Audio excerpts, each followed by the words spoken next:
Candide ou l'optimisme est un conte philosophique qui se concentre sur un jeune métaphysicien appelé Candide. C'est un garçon très naïf qui a été élevé dans l'idée que tout est pour le mieux, dans le meilleur des mondes possibles. Et pour mettre les choses un peu dans leur contexte, je dirais que la métaphysique de Gottfried Wilhelm Leibniz repose sur l'idée que Dieu, étant parfait, ne peut créer qu'un monde à la hauteur de sa perfection. Et donc, si le monde existe tel qu'il est, c'est nécessairement qu'il s'agit du meilleur des mondes possibles, même si certaines souffrances nous paraissent incompréhensibles. C'est ce qu'on appelle l'optimisme philosophique. C'est-à-dire que tout événement, même le plus cruel, aurait une raison supérieure inscrite dans un ordre global que l'homme ne peut pas toujours comprendre. Dans cette œuvre, le personnage de Pangloss incarne cette philosophie de manière caricaturale. Il applique mécaniquement les principes de Leibniz sans jamais les confronter à la réalité. Et Candide se retrouve très souvent ébranlé, traumatisé et totalement perdu. Ce qui ne l'empêche tout de même pas de continuer à agir à l'intérieur de ce cadre qu'on lui a inculqué. L'idée que tout a un sens, que tout mène quelque part et que la récompense viendra plus tard. Et donc, à ce stade de l'histoire, je dirais que Candide n'est pas un penseur critique, mais plutôt un esprit encore colonisé par une métaphysique qu'il n'a même pas choisie. C'est à se demander s'il finira enfin par découvrir que cette métaphysique abstraite ne console pas, n'explique pas et surtout n'empêche pas la souffrance. Bon, je trouve aussi qu'il est important de préciser que, en tout cas c'est mon avis, j'ai pas l'impression que Voltaire critique seulement Leibniz. Je dirais plutôt qu'il dénonce surtout le danger d'un optimisme aveugle qui justifie l'horreur au lieu de la combattre. Maintenant, je vais vous faire un petit résumé de la vidéo précédente, mais bref de chez bref, ok? Candide est chassé du château de Thunderton Trunk et se retrouve à la rue totalement livré à lui-même. Il enchaîne guerre, massacre, tremblement de terre, naufrage, fanatisme religieux et, en tout cas jusque-là où on s'est arrêté, meurtre. Et juste avant qu'on se soit quitté, il avait enfin retrouvé Cunégonde alors qu'il la cherchait même pas parce qu'il croyait qu'elle était morte. En tout cas, d'après ce que Pangloss lui avait dit. Après leur retrouvaille, elle lui avait raconté l'horreur de son parcours. Et donc la destruction de sa famille, les violences subies, la servitude, puis sa transformation en un objet de convoitise partagé entre Don Issachar, un marchand juif, et le grand inquisiteur de Lisbonne.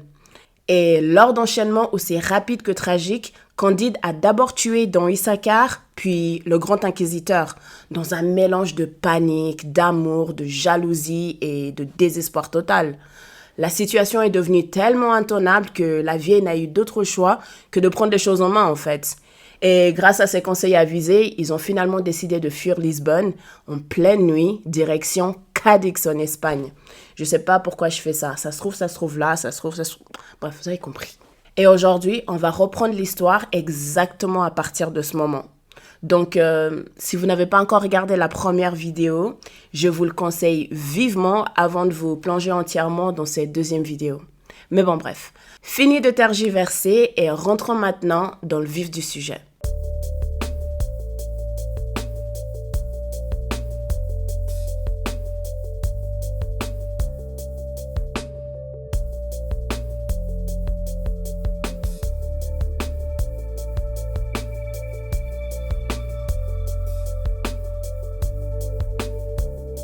Alors, comme je le disais, les trois décident de fuir Lisbonne en pleine nuit. Ils parcourent une distance de 30 miles d'une traite non-stop. C'est équivalent à peu près 48 km. Et pendant ce temps, les forces armées de la Sainte Armada, ou la Sainte Armada, je suis pas très sûre, mais la Sainte Armada, une fédération de villes espagnoles qui est apparue au XVe siècle, chargée à l'époque de fonctions policières et judiciaires, ils finissent par arriver sur la scène des crimes et découvrent les cadavres. Et dans la foulée, Monseigneur le Grand Inquisiteur est enterré avec tous les honneurs dans une très belle église. Alors que le corps de Don Issachar, lui, il est jeté à la voirie, où on jette les ordures. Du côté de nos trois mousquetaires, ils finissent par atteindre une petite ville appelée Avacena, complètement perdue au milieu des montagnes de la Sierra Morena. Là, totalement épuisés, ils s'arrêtent dans un cabaret et se mettent à converser. Et c'est pendant cette conversation que Cunégonde se met tout d'un coup à pleurer, après avoir découvert qu'on lui avait volé ses pistoles et ses diamants. Elle est en pleine tempête émotionnelle. C'est plus que ça, elle pète vraiment un câble. La disparition de ces objets précieux leur met dans une situation encore plus délicate qu'avant. Parce que c'était leur moyen de subsistance. Comment est-ce qu'ils vont faire pour manger, pour se loger? En gros, ils sont dans la merde. Et dans un moment de désespoir total, elle en vient même à formuler cette pensée absurde et cruelle, qui est quand même révélatrice de la logique violente dans laquelle elle a été enfermée jusqu'à maintenant. Elle se demande où est-ce qu'elle pourrait bien retrouver, non pas de l'aide, mais de nouveaux protecteurs puissants, capables de s'occuper d'elle comme ceux qui l'ont jusqu'à maintenant exploitée. Alors, je pense qu'ici, contrairement à ce qui pourrait nous sauter aux yeux, Voltaire ne cherche pas tant à mettre en lumière la naïveté ou même le matérialisme de Cunégonde. J'ai plus l'impression qu'il met le doigt sur un sujet encore plus pertinent. À savoir que Cunégonde pourrait bien être la représentation des femmes de son époque, mais on va pas se mentir, d'aujourd'hui aussi, qui n'ont pour seul moyen de survie leur corps.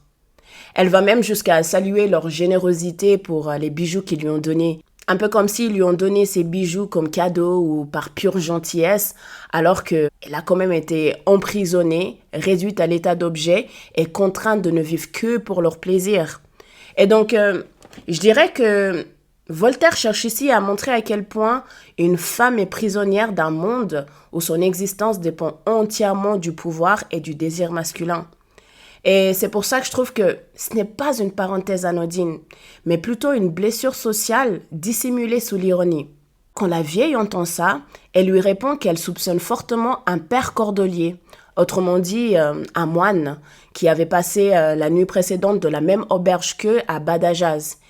Et bien qu'elle ne veuille pas apporter de jugement téméraire, elle précise quand même que cet homme est entré au moins 2 fois dans leur chambre et qu'il en est ressorti peu de temps avant leur réveil. Quand Candide entend ça, il se souvient presque immédiatement que Pangloss lui avait souvent démontré que les biens de la terre étaient communs à tous les hommes et que chacun possédait un droit égal sur toute chose. Je pense qu'aujourd'hui, c'est peut-être juste moi, mais je pense qu'aujourd'hui, on pourrait peut-être être tenté de voir là une idée un peu communiste, sauf que ce courant de pensée n'existe pas encore à l'époque de Voltaire. Il serait plus juste, à mon avis en tout cas, de dire qu'il s'agit d'une idée morale et naïve, héritée de la philosophie optimiste et de la croyance en une harmonie naturelle du monde. Parce que si tout est pour le mieux, dans le meilleur des mondes possibles, ok ? Alors la propriété privée n'a plus vraiment de raison d'être, étant donné que dans un ordre parfait, voulu par Dieu, tout appartiendrait déjà à tout le monde. J'ajouterais aussi que, au XVIIIe siècle, l'idée selon laquelle les biens de la terre appartiennent à tous, ça vient d'un mélange d'influences philosophiques et religieuses bien plus anciennes en fait. Un exemple tout simple, le christianisme primitif prenait déjà la mise en commun des richesses entre croyants. Et les philosophes du droit naturel, c'est-à-dire ces penseurs qui, entre le XVIIe siècle et le XVIIIe siècle, donc bien avant l'existence des lois modernes, des États ou même des constitutions, ils ont développé l'idée que certains droits appartiennent à tous les êtres humains par nature, simplement parce qu'ils existent. Et ici, Pangloss répète cette idée de façon mécanique et naïve, comme si c'était une vérité universelle. Mais Voltaire s'en sert surtout pour montrer à quel point ces théories abstraites, bien qu'elles soient séduisantes, s'effondrent brutalement quand elles se confrontent à la réalité. Cunégonde, qui est totalement désespérée, répond qu'il leur reste plus qu'un Maradevi. C'est une toute petite pièce en cuivre à la valeur marchande presque inexistante. Candide, qui semble aussi perdu qu'elle, il est aussi en train de demander « mais qu'est-ce qu'on va faire maintenant ?» Et donc moi j'ai envie de dire que heureusement que la vieille est encore là et qu'elle a encore quelques cartes dans sa poche. Elle propose de vendre l'un des chevaux, puis elle leur dit qu'elle monterait en croupe derrière Cunégonde, malgré sa blessure. Donc gardez ça en tête, c'est assez pertinent, on va y revenir dans très peu de temps, mais cette blessure, à le garder en tête. Bref, donc comme je disais, elle montera en croupe derrière Cunégonde malgré sa blessure, et que s'ils se dépêchent, ils arriveront sans difficulté jusqu'à Cadix. Et heureusement, ils finissent par tomber sur un prieur bénédictin qui leur achète un cheval à un prix assez honnête qui leur permet justement de continuer leur route. Pendant ce voyage, ils passent par Lucena, puis par Chilas et enfin par Lebrixa avant d'arriver à Cadix. En tout cas, ce qui est sûr et certain, c'est que Voltaire fait énormément voyager le trio à travers l'Espagne. Ils arrivent enfin à Cadix et se rendent compte qu'on équipe une flotte et l'on rassemble des troupes destinées à partir pour l'Amérique du Sud. L'objectif de ce voyage consiste à aller mettre ou pas les révérends pères jésuites du Paraguay, qui sont accusés d'avoir poussé l'un de leurs tribus à se révolter contre les rois d'Espagne et du Portugal près de la ville de Saint-Sacrement. Et étant donné que Candide avait déjà servi chez les Bulgares, il décide alors de tenter sa chance et bien de s'engager. Parce que qui ne tente rien n'a rien. Hein. Et surtout, avec la situation dans laquelle ils sont maintenant, ils ont besoin d'argent, ils ont été volés et donc ils ont vraiment plus de moyens de vivre. Alors il exécute les exercices militaires à la manière bulgare, devant un général de cette petite armée, avec tellement de grâce, d'adresse, de rapidité et d'assurance qu'on lui confie carrément le commandement d'une compagnie d'infanterie. Et il obtient le titre de capitaine. Donc les gars, appelez-le capitaine Candide à partir de maintenant. Bref, petite parenthèse.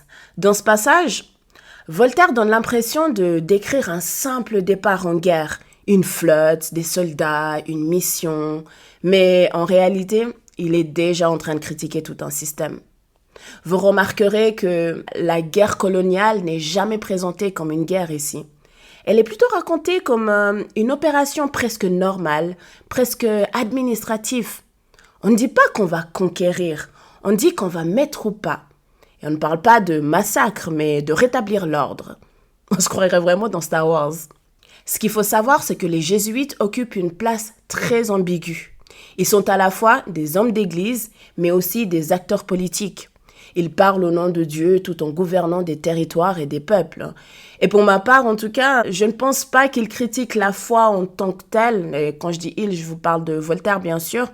Donc, je ne crois pas qu'il critique la foi en tant que telle, mais plus l'usage, mais plus l'usage du religieux comme outil de pouvoir. Ce qui est aussi frappant pour moi, c'est l'absence totale des peuples indigènes. Hein. Ils ne parlent jamais, ils ne décident jamais, mais ils sont tout simplement décrits comme des tribus qu'on aurait poussées à se révolter, comme s'ils étaient incapables de penser ou même d'agir par elles-mêmes. Bon alors, question rhétorique les gars. Comment cette philosophie optimiste peut-elle encore prétendre que le monde est harmonieux alors que, dans les faits, on arme des flottes, on envoie des soldats et on mène des guerres au nom de la morale et de la religion? En tout cas, sans jamais le dire frontalement, Voltaire nous montre que la violence n'est pas une anomalie du monde, mais qu'elle est l'un des rouages principaux. Puis, au bout de quelques temps, Candide embarque sur un navire avec Cunégonde, la vieille, 2 valets et les 2 chevaux andalous qui avaient appartenu à Monseigneur le Grand Inquisiteur du Portugal. Et pendant toute la traversée, ils entament de longues discussions au sujet de la philosophie de Pangloss. Voilà la vie de Candide. Étant donné qu'ils se rendent dans un autre univers, il doit forcément s'agir de celui où tout va pour le mieux. En même temps, il reconnaît quand même qu'ils ont bien le droit de se plaindre un peu de ce qui se passe dans leur propre univers, aussi bien sur le plan moral que physique. Cunégonde lui rassure qu'elle l'aime de tout son cœur, mais elle avoue aussi que son amour reste encore profondément bouleversé par tout ce qu'elle a vu et surtout par tout ce qu'elle a enduré. Candide, qui est toujours fidèle aux enseignements de son maître, lui rassure que tout ira bien, t'inquiète pas, que la mer du Nouveau Monde est déjà meilleure que celle d'Europe, plus calme, avec des vents plus constants. Et puis, il ajoute qu'il doit forcément s'agir là du meilleur des univers possibles. Que Dieu le veuille. Puis, les yeux perdus dans le vide, elle ajoute qu'elle a été affreusement malheureuse dans son univers et que son cœur reste fermé à presque toute espérance. Alors je trouve que dans cet échange, le contraste entre Candide et Cunégonde est particulièrement frappant. Tous les deux ont été happés par un monde d'une violence extrême, broyé par la guerre, la religion et la domination. Et pourtant, leur manière de faire face à cette cruauté est radicalement différente. L'optimisme de Candide ne vient même pas d'une expérience, mais de son éducation. Il continue de croire que tout ira bien, pas parce que les faits le prouvent, mais parce qu'on lui a appris à le penser. Et quand il affirme que la mer du Nouveau Monde est déjà meilleure que celle d'Europe, il ne décrit pas la réalité. Les faits sont que il n'a jamais quitté l'Europe, donc en soi, il n'en sait rien. Tout ce qu'il fait, c'est de projeter une idée. Alors que Cunégonde, contrairement à lui, parle depuis son corps et depuis sa mémoire. Ce qu'elle a subi n'est pas seulement une série d'événements malheureux, c'est une atteinte profonde à son être. Là où Candide intellectualise, Cunégonde ressent. Et là où il s'accroche à une théorie, elle fait le constat d'un épuisement intérieur. Il est d'ailleurs parlant qu'elle ne contredit pas Candide frontalement. Elle ne débat même pas. Elle ne refute pas l'optimisme. Elle se contente juste de dire que Dieu le veuille. Une formule courte, presque vide, qui marque moins l'esprit que la fatigue. On peut aussi noter que, ironiquement, Cunégonde a sans doute plus perdu que Candide. Son statut, son corps, sa sécurité, sa dignité, et ainsi de suite. Et c'est ça qui est révélateur. C'est Candide qui continue à croire là où elle n'a presque plus la force d'espérer. C'est pour ça que je pense que... Comment dire ? Je pense que Voltaire suggère ici que l'optimisme n'est pas réparti de manière équitable. J'ai plutôt l'impression qu'il est souvent le luxe de ceux qui ont moins été atteints. Et c'est pour ça aussi que je pense que l'optimisme philosophique ne résiste pas toujours à la souffrance vécue. Bon, la vieille qui les écoute depuis un moment déjà décide enfin d'intervenir. Elle en peut plus. Elle leur fait savoir qu'ils se plaignent vraiment beaucoup. Mais ils ne sont pas les seuls à souffrir. Et ils n'ont sûrement jamais connu de malheur aussi terrible que les siens. Cunégonde, un peu amusée, trouve cette vieille femme presque drôle. Imaginez une seule seconde qu'elle soit plus malheureuse qu'elle, elle en rirait presque. Alors elle lui répond sur un ton presque moqueur qu'à moins d'avoir été violée par 2 Bulgares, poignardée 2 fois au ventre, avoir vu 2 châteaux détruits, assister à l'égorgement de 2 mères et 2 pères, et même de 2 amis fouettés lors d'un autodafé, la vieille n'a aucune chance de rivaliser avec elle dans la douleur. Et là, franchement, on est d'accord que c'est une liste presque exhaustive. Et dans sa volonté d'être la plus malheureuse, Cunégonde finit par exagérer sa propre souffrance, au point de dire qu'on lui a égorgé 2 mères et 2 pères. On sait évidemment que c'est impossible. Tout ce que je comprends par là, c'est que quand on se complaît dans la souffrance, on finit par la grossir jusqu'au ridicule. On remarque d'ailleurs que Cunégonde ne double pas seulement ses parents. Elle parle aussi de 2 viols, de 2 coups de poignard, de 2 châteaux détruits et de 2 amis fouettés. Et c'est peut-être là où je me dis qu'il faut peut-être pas prendre ces chiffres au sens littéral. Je ne pense pas que Voltaire nous demande de tenir une comptabilité exacte de ses malheurs et de ses blessures.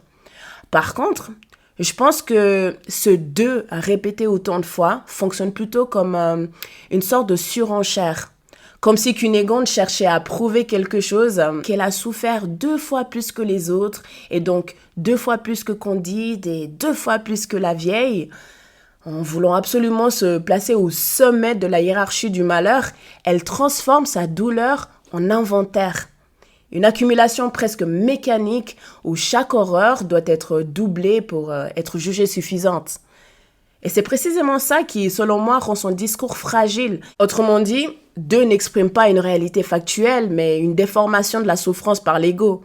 Quand la douleur devient un argument et que l'on se définit uniquement parce qu'on a subi, elle se répète, se multiplie, se gonfle jusqu'à perdre toute mesure et finit par se caricaturer elle-même.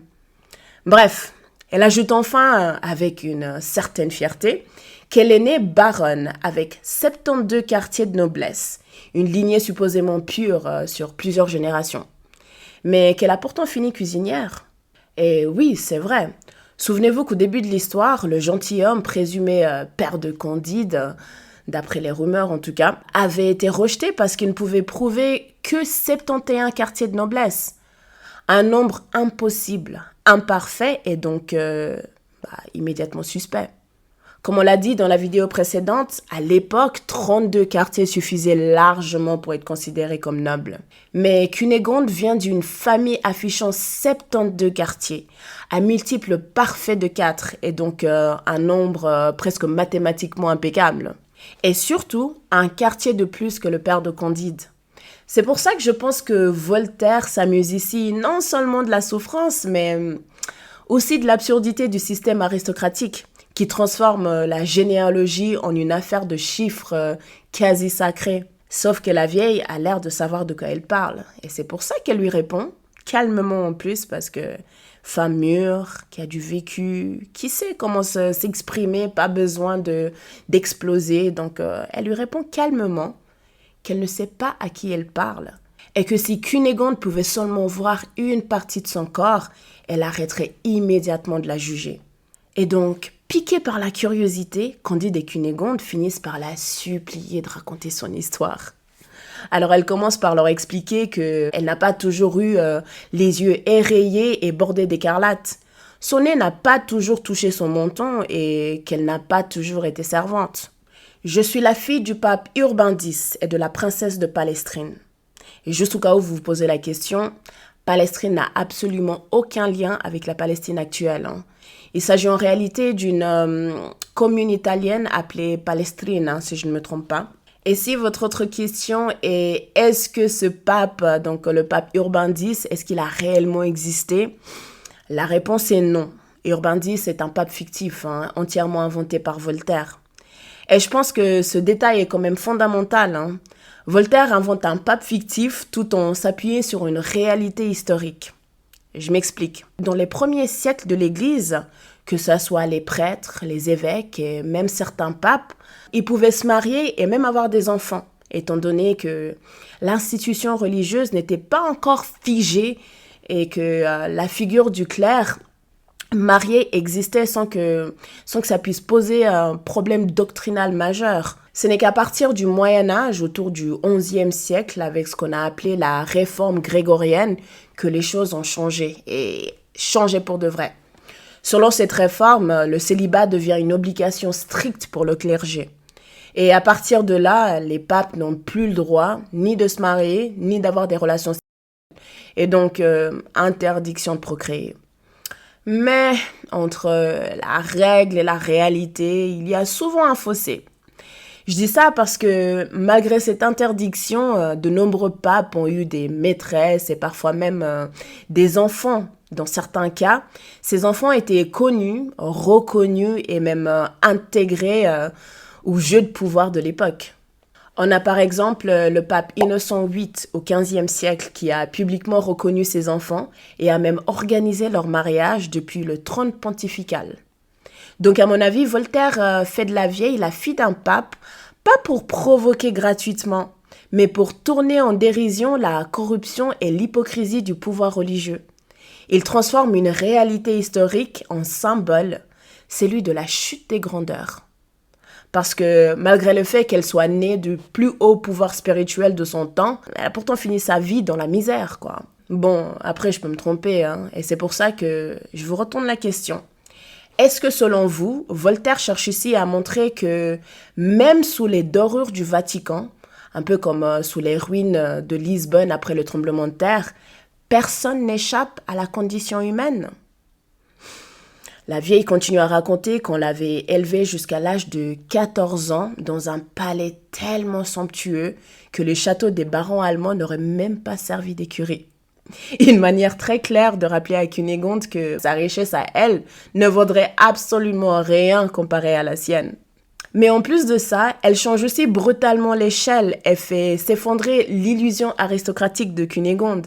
À travers cette comparaison, j'ai l'impression que Voltaire rappelle très clairement au personnage de Cunégonde que sa noblesse et sa richesse ne sont en réalité que relatives, parce que cette Westphalie qui lui semblait être le centre du monde n'est qu'une petite province allemande en réalité. Et la noblesse de sa famille, bien qu'elle soit fièrement comptabilisée, reste une noblesse provinciale et donc insignifiante à l'échelle de l'Europe. Et donc, ce que je retiens ici, c'est que d'après Voltaire, la richesse et le prestige ne sont jamais absolus. Autrement dit, Il y a toujours plus grand, plus puissant et plus fastueux ailleurs. Elle ajoute aussi qu'une seule de ses robes valait bien plus que toutes les magnificences de la Westphalie et qu'elle a grandi entourée de beauté, de grâce, de talent et baignée dans les plaisirs, le respect et les plus grandes espérances. Elle inspirait déjà l'amour au moment même où sa gorge se formait. Elle la trouvait blanche, ferme, taillée comme celle de la Vénus de Médicis. Bon alors écoutez, si vous avez une explication à ce que je viens de vous dire, franchement j'étais toute preneuse. Je suis pas très sûre d'avoir compris ce que Voltaire a voulu nous faire comprendre ici. Donc franchement, votre lecture, bienvenue, ok? Franchement, s'il y a un moment où j'aimerais qu'on collabore ensemble, c'est vraiment ce moment-là où elle se décrit sa gorge et tout ça. Parce que moi, j'ai compris quelque chose, mais ça se trouve, je sais pas. En tout cas, si vous avez une toute autre lecture, mettez-le en commentaire parce que je suis très curieuse de savoir ce que Voltaire a voulu nous dire. Mais bon, ça n'empêche que je veux quand même vous dire ce que moi j'ai compris. Bon alors, ce que j'ai compris, c'est que Voltaire compare la poitrine naissante de la vieille à celle de la Vénus de Médicis, une statue considérée à l'époque comme un modèle absolu de la beauté féminine occidentale. C'est peut-être toujours le cas, hein, j'en sais rien. Mais bon, en tout cas, c'était le modèle à cette époque-là. Quand elle dit que sa gorge se formait, je pense que Voltaire fait une allusion à peine voilée à la naissance de sa féminité. C'est le moment précis où son corps cesse d'être un simple corps d'enfant pour devenir un objet de désir. Mais on peut aussi spéculer que derrière cette sensualité apparente, il se cache peut-être quelque chose de bien plus cruel, une ironie bien plus cruelle, qui est que ce corps admiré et célébré, même idéalisé dans sa jeunesse, allait bientôt devenir un corps souffrant, exploité et brisé par les hommes. Elle avait des paupières délicates, ses sourcils étaient longs et noirs, ses yeux étaient tellement magnifiques, comme si des flammes brillaient dans ses prunelles, au point d'effacer l'éclat des étoiles carrément. Du moins, d'après les poètes de son quartier. Mais en plus de ça, les femmes qui étaient chargées de l'habiller et de la déshabiller tombaient en extase en la voyant, aussi bien de face que de dos. Et tous les hommes auraient voulu se retrouver à leur place. Puis elle raconte qu'on l'avait fiancée à un prince souverain de Massa Carrara, qui est aujourd'hui une province italienne de Toscane. À cette époque, elle avait à peine 14 ans, donc à peine sortie de l'enfance, conformément aux usages aristocratiques, à l'époque du moins. Il semble que la notion de majorité n'a absolument rien à voir avec la nôtre, hein. On ne devient pas majeur d'un seul coup et surtout, on ne devient pas majeur de la même façon selon qu'on est un homme ou une femme. En réalité, il existait plusieurs formes de majorité. Une majorité pour se marier, une autre pour gérer ses biens et une autre encore pour être juridiquement autonome. Et ces seuils variaient selon les pays, les lois civiles et le droit de l'Église. Pour les femmes, la situation est particulièrement déroutante pour nous aujourd'hui. En droit canon, une fille pouvait être considérée comme apte au mariage dès l'âge de 12 ans. 12 ans. Et dans les faits, surtout dans les milieux nobles, on fiançait souvent les jeunes filles autour de 14, 15 ans, mais parfois c'était bien avant. Mais attention, être apte au mariage ne signifiait pas du tout être libre quand on était une femme. Une femme, ou je devrais plutôt dire une fille, restait presque toujours sous l'autorité d'un homme. D'abord par l'autorité de son père, puis l'autorité de son mari. Et même mariée, elle ne devenait pas juridiquement autonome. Elle ne décidait ni de ses biens, ni réellement de sa vie. Ce qui voulait juste dire qu'en fait, elles avaient le droit d'être mariées et c'est tout. En d'autres termes, une femme pouvait être considérée en âge d'être donnée très tôt au mariage, mais elle n'accédait jamais à une majorité pleine et entière au sens moderne. Mais pour les hommes, c'était aussi différent que la nuit et le beau temps, hein. La majorité civile, celle qui permettait de gérer ses biens, de signer des contrats et de choisir sa vie tout simplement, elle était atteinte souvent autour de l'âge de 21 ans, parfois même 25 ans selon les régions. Un homme devenait donc majeur plus tard, mais une fois qu'il l'était, il l'était pleinement. là où une femme était très tôt promise, fiancée, mariée, sans jamais être réellement libre. Sans oublier que les jeunes filles étaient très tôt promises à des hommes déjà adultes, installés et en position de pouvoir. Et même si ça peut être difficile à concevoir aujourd'hui, le monde n'a pas réellement évolué du sens des jeunes filles et des femmes, hein. La liberté dont beaucoup d'entre nous jouissent n'est pas universelle. Il existe encore de nombreuses jeunes filles à qui ce type de loi est imposé. Et je pense que ça doit nous rappeler qu'il reste encore beaucoup de chemin à parcourir pour faire évoluer les mentalités et surtout les lois partout dans le monde. Et c'est donc dans ce cadre-là qu'il faut comprendre l'histoire de la vieille et même celle de Cunégonde, hein. Être fiancée à 14 ou 15 ans ne choque absolument pas leur époque.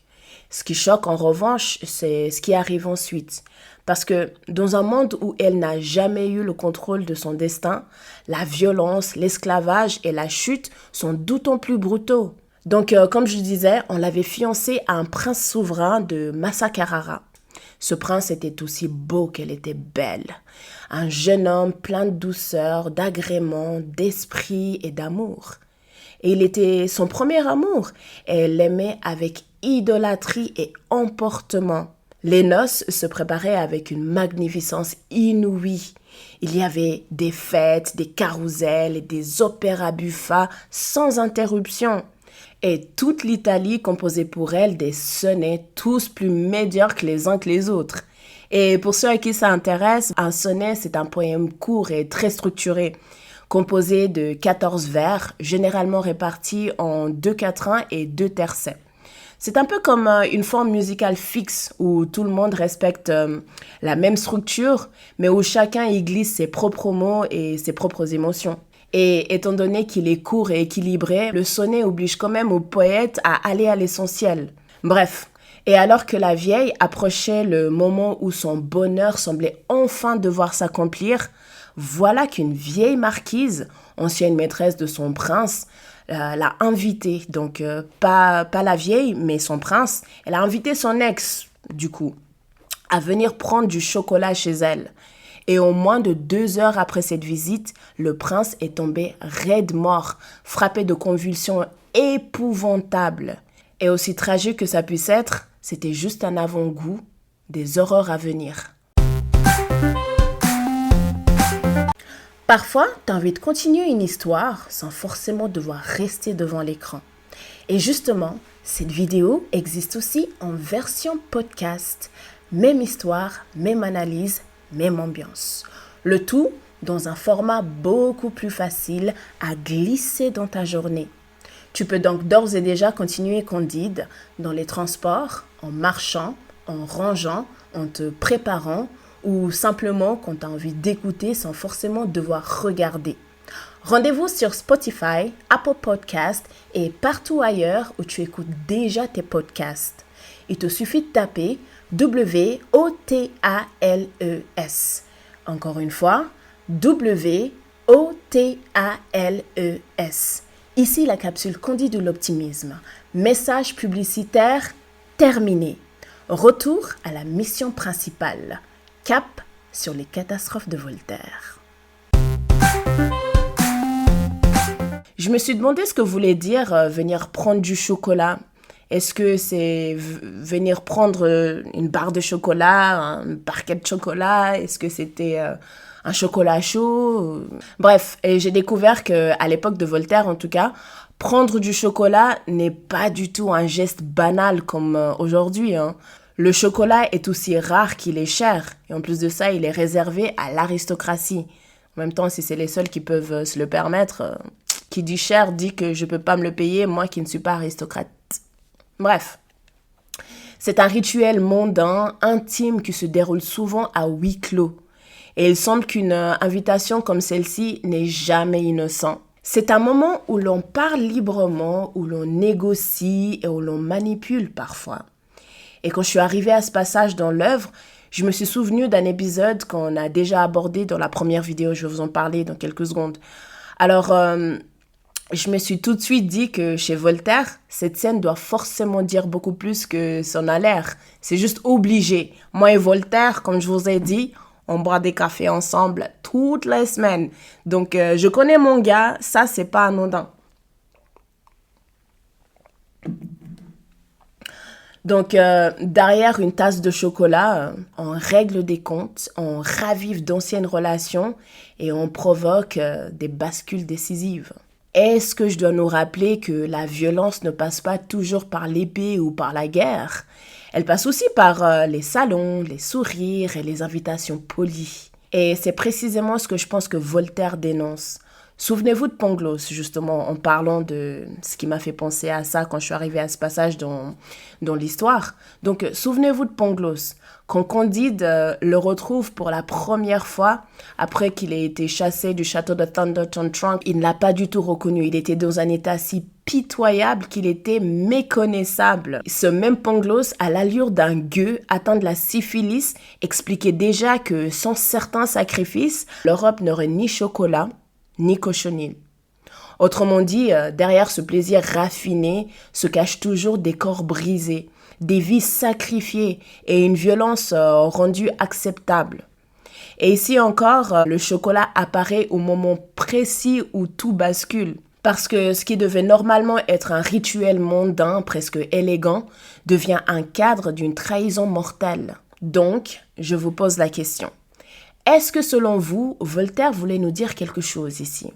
Est-ce qu'il voulait peut-être nous rappeler, encore une fois, que sous les apparences du luxe se jouent toujours des rapports de domination, de jalousie, de pouvoir, et dans ce cas précis, on pourrait même parler de règlement de compte. La mère de la vieille, et donc la princesse de Palestrine à cette époque, est devenue totalement désespérée.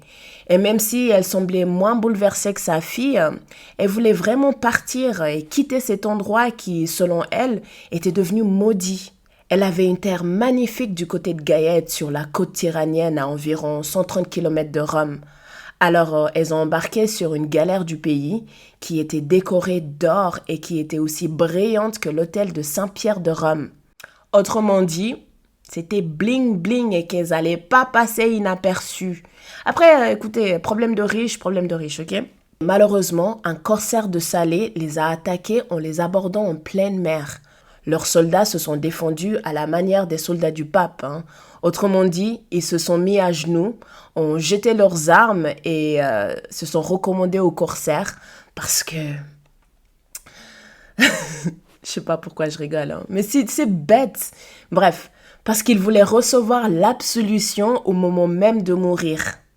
Et je pense qu'on peut légitimement se demander ici si Voltaire ne se moque pas de la lâcheté religieuse de son époque, déguisée en piété. Je sais qu'on précise de son époque, mais la lâcheté religieuse, elle existe aujourd'hui aussi. En tout cas, pour ce qui est des femmes et des jeunes filles, et donc de la vieille, de sa mère, leur fille d'honneur, elles ont fini par être capturées par les pirates, dépouillées de tous leurs vêtements et laissées entièrement nues comme des singes. Puis elle ajoute aussi, avec un ton qui laisse quand même planer le doute, que c'était admirable de voir à quelle vitesse ces hommes savaient dépouiller les gens. Elle leur raconte ensuite un épisode particulièrement violent que je pense que Voltaire formule de manière volontairement détournée. Et je cite, « Mais ce qui m'a surpris davantage, c'est qu'il nous mire à tous le doigt dans un endroit où nous autres femmes ne nous laissons mettre d'ordinaire que des canules. » Sur le moment, elle n'avait pas compris à quoi servait cette cérémonie profondément humiliante. Mais elle a fini par comprendre que c'était une manière de vérifier si elle n'avait pas justement caché des diamants ou bien d'autres objets précieux dans leur corps. Pour ce qui est du mot canule, c'est tout simplement un petit instrument médical de l'époque. Et je pense que Voltaire choisit ce vocabulaire pseudo-technique, presque clinique, pour évoquer une violence extrême. Il évite le mot, mais la réalité est là. Il s'agit d'agressions caractérisées avec une forte probabilité de viol répété. Et je sais qu'il se censure et qu'il mâche les mots, mais en même temps, il nous dit exactement ce qu'il veut dire. Tout comme nous, malgré le fait que je dise ça de manière ouverte, je serais obligée de me censurer si je veux que vous entendiez ce message. Sinon, la répression existe aussi en 2026. Et je pense que ce qui rend ce passage encore plus glaçant, c'est que la vieille précise que cette pratique existe depuis des siècles, qu'elle est considérée comme normale, presque routinière chez les nations maritimes. Une sorte de tradition tacite à laquelle personne ne s'est jamais opposé. Elle ajoute même que les chevaliers de Malte, pourtant religieux, catholiques, se présentant comme des modèles de la vertu, ils ne se privent jamais quand ils capturent des Turcs et des Turcs. Une loi non écrite du prétendu droit des gens. D'un point de vue grammatical, cette formulation inclut simplement les hommes et les femmes, enfin quand je vous parle de Turcs et de Turcs. Mais si l'on creuse un peu plus, on comprend que Voltaire dénonce ici quelque chose de bien plus profond, à mon avis, encore une fois. En évoquant les chevaliers de Malte, censés incarner la foi, la civilisation et la morale chrétienne, Voltaire nous montre que eux aussi, exactement comme les pirates qu'il condamne, commettent les mêmes gestes obscènes. Ils fouillent les corps, humilient les prisonniers, hommes comme femmes, qu'importe la religion, qu'importe le camp et qu'importe le sexe, la violence est la même et personne n'y échappe. Et d'après la vieille, c'était une sorte de règle du droit des gens, une coutume à laquelle personne ne se dérangeait jamais, aussi choquante soit-elle. Je pense qu'il est aussi important de savoir qu'à cette époque, l'expression droit des gens, traduit en latin par jus gentium, désignait ce qu'on appellerait aujourd'hui le droit international, c'est-à-dire l'ensemble des règles censées régir les relations entre les nations, afin de garantir un minimum de protection, même en temps de guerre. En théorie, le droit des gens devait protéger les prisonniers, les populations civiles, les ambassadeurs, et ainsi de suite. Il était présenté comme l'un des signes de la civilisation européenne, un ensemble de principes moraux et juridiques censés distinguer les nations policées dites civilisées des barbares. Sauf que, et là c'est que mon avis, mais je trouve que Voltaire se moque ouvertement de cette prétendue loi civilisée. Il nous montre que dans la réalité, ce que l'on appelle le droit des gens ou bien le droit international sert souvent à justifier, voire à normaliser des atrocités. Si l'on revient à ce que raconte l'œuvre, par exemple, ces hommes, les chevaliers de Malte, ils prétendent agir selon une loi morale internationale, alors même qu'ils dépouillent, humilient, violent et réduisent leurs prisonniers à l'état d'objet. Et je pense que quand on regarde autour de nous aujourd'hui, on peut difficilement parler d'un progrès radical. Les discours ont changé, mais les mécanismes de justification de la violence restent étonnamment proches.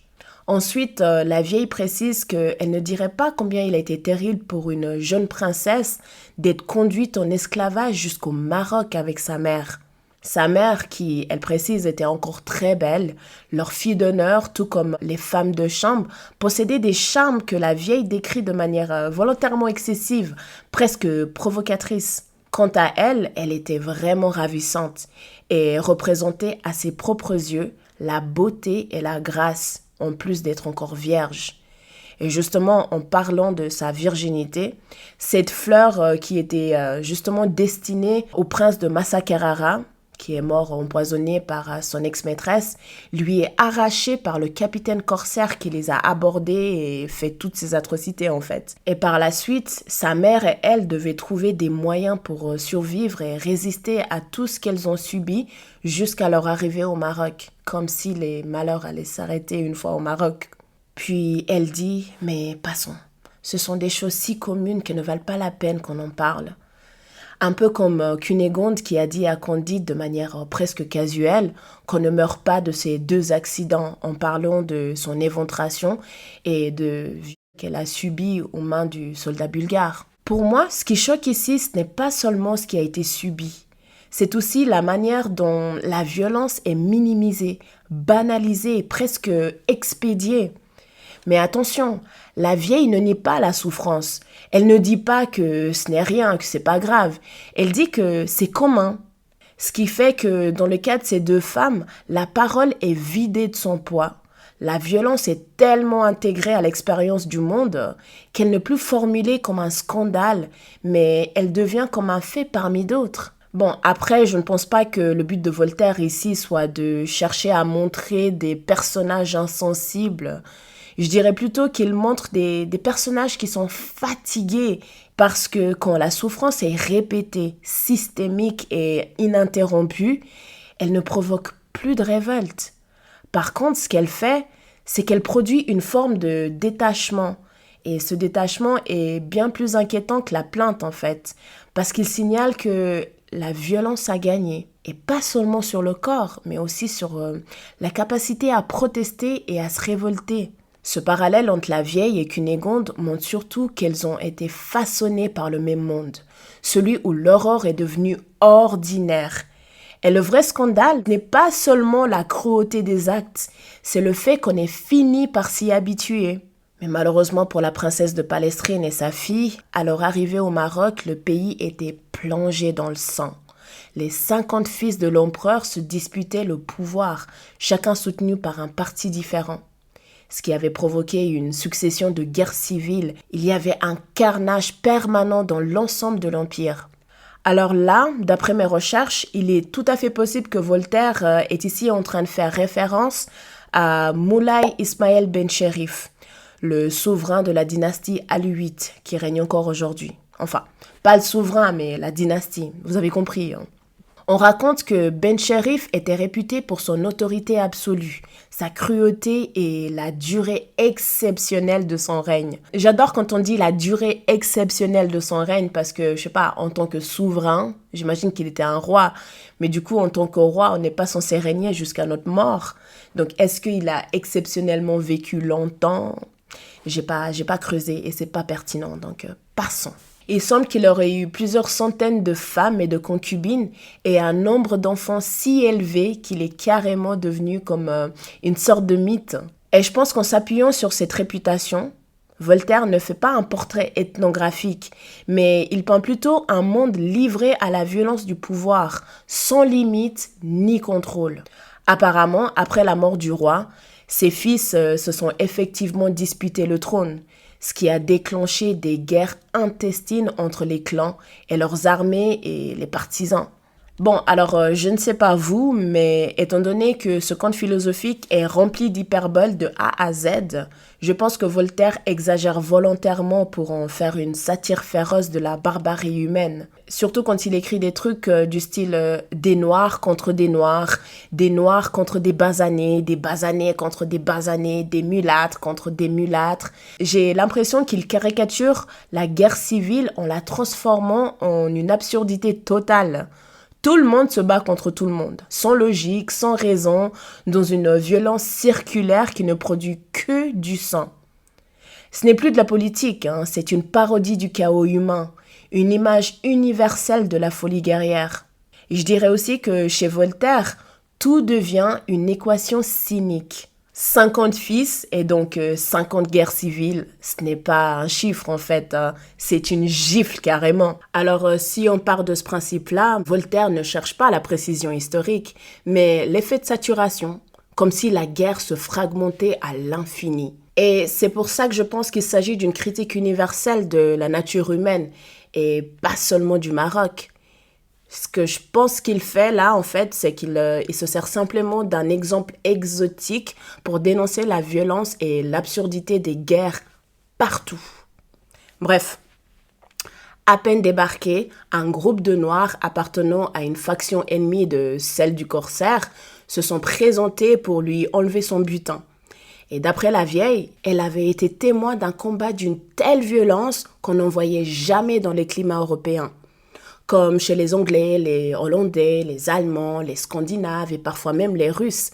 Ils n'avaient pas le sang assez ardent. Et je cite, « Ils n'ont pas la rage des femmes au point où elle est commune en Afrique. » Et encore une fois, c'est vrai que je pourrais me tromper, mais je ne pense pas que cette rage des femmes soit la colère au sens moderne. Je dirais plutôt que c'est une expression du XVIIIe siècle qui désignait l'énergie, la vigueur, la fougue et la sensualité qu'on attribuait souvent aux femmes vivant dans les climats chauds. Je pense aussi que c'est directement lié à la théorie des climats de Montesquieu, qui dit que dans les pays froids, comme ceux de l'Europe du Nord que je viens de citer tout à l'heure, les gens seraient plus calmes.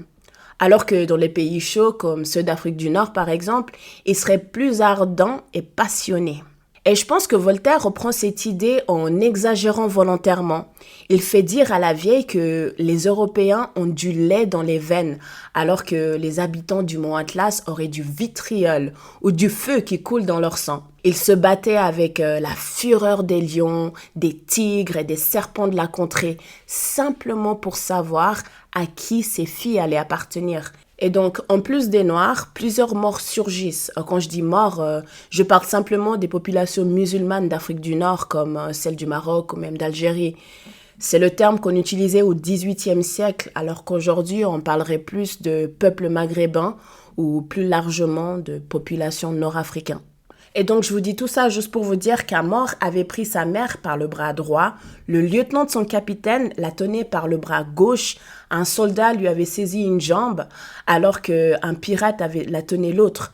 Et leurs filles se trouvaient presque toutes, à un moment donné, tirées de cette façon par 4 soldats. Donc, imaginez juste la scène. T'es comme ça, les jambes comme ça. Une folie, quoi. Heureusement pour la vieille, son capitaine la tenait cachée derrière lui. Il avait un cimeterre au poing. C'est une épée orientale à lame courbe tranchante d'un seul côté. Et il tuait tous ceux qui s'opposaient à sa rage. Finalement, sans qu'elle puisse faire quoi que ce soit, elle a dû voir toutes leurs Italiennes, en plus de sa mère, déchirées, coupées et massacrées par ces monstres qui se les disputaient. Pour celles et ceux qui ont besoin de visuels, imaginez seulement. On est tiré de tous les membres sauf la tête. Donc, on est tiré comme ça jusqu'à ce que tout ça se détache. Donc, bras droit, parti. Bras gauche, parti avec l'autre personne. Jambe droite, jambe gauche, c'est juste une catastrophe. Imaginez, il reste plus qu'un torse. Heureusement que le ciel fait bien les choses. Du moins, aussi bien que les choses peuvent être dans une situation comme ça. Parce que peu importe ce qui peut être fait, au moins d'être dans un monde fantastique où les morts reviennent à la vie. Bon, écoutez, on a déjà vu Cunégonde revenir à la vie. En tout cas, les soldats, le matelot, les noirs, les basanés, les blancs, les mulâtres et aussi son capitaine ont tous été massacrés. Et la vieille a été laissée pour morte. Elle agonisait lentement, étendue sur un tas de cadavres. On racontait que des scènes similaires se déroulaient sur plus de 300 lieues à la ronde, soit 1200 kilomètres, sans que personne ne manque pour autant aux 5 prières quotidiennes prescrites par Mahomet. Et donc en gros, malgré le fait que cette société était plongée dans la violence, elle est pourtant religieusement irréprochable. Elle a vraiment eu beaucoup de peine à se dégager de l'amas des cadavres sanglants qui l'entouraient. Et sans trop m'étendre, j'ai l'impression que la situation dans laquelle elle se trouve me rappelle beaucoup le colonel Chabert de Balzac, quand il s'est retrouvé enterré parmi des morts, des cadavres, des morts pendant la bataille à Eylau. Et je me souviens aussi qu'à la fin de cette bataille, justement, Napoléon avait envoyé un médecin pour aller justement vérifier si son Chabert, parce qu'il le tenait dans son cœur, si son Chabert était bel et bien mort. Il espérait qu'il était vivant, justement, parce que c'était grâce à lui qu'il avait gagné cette bataille. Mais bon, le médecin est arrivé sur place et il a constaté qu'il était mort alors qu'il était vivant. Donc, c'est là où il devient un mort-vivant. Bon, une histoire pour un autre jour, ok ?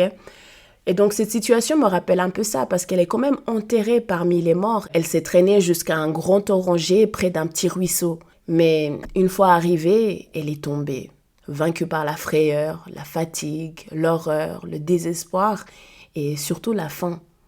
Peu de temps après, et à bout de force, elle a fini par céder à un sommeil qui semblait de plus en plus à un évanouissement qu'à un sommeil ordinaire. C'est pas dormir comme on dort, non. Là, elle semblait vraiment partir. Un peu comme quand on te dit « reste éveillé, reste éveillé ». C'est parce que dès que tu t'endors, bizarrement, c'est plus juste dormir. T'es en train de céder ta vie et puis de lâcher prise et de t'en aller. Et puis, alors qu'elle était encore entre la vie et la mort, elle a senti quelque chose bouger sur son corps.